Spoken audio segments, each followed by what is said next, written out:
السلام علیکم دوستو ہمیشہ کی طرح ایران نے امریکہ کو دوبارہ سے منہ توڑ جواب دیا ہے۔ ایران کے صدر حسن روحانی نے واضح کیا ہے کہ تہران کسی قسم کے تنازع میں پہل نہیں کرے گا، لیکن اپنے دفاع کے لیے پوری طرح تیار ہے۔ امریکی صدر ڈونلڈ ٹرمپ کے بیان پر رد عمل دیتے ہوئے صدر حسن روحانی کا کہنا تھا کہ ایران جارحیت میں کبھی پہل نہیں کرتا، لیکن اپنا دفاع کرنے کی مکمل صلاحیت رکھتا ہے اور ضرورت پڑنے پر اپنا یہ حق استعمال بھی کرے گا۔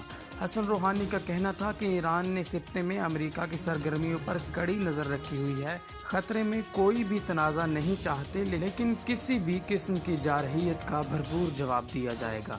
خیال رہے کہ حال ہی میں امریکی صدر ٹرمپ نے کہا تھا کہ اگر ایرانی پاسدارانی انقلاب کی کشتیاں امریکی جہازوں کو ہراساں کرتی ہیں تو انہیں تباہ کر دیا جائے گا۔ صدر ٹرمپ کے اس بیان کے بعد دونوں طرف سے کشیدگی دیکھنے میں اضافہ آ رہا ہے۔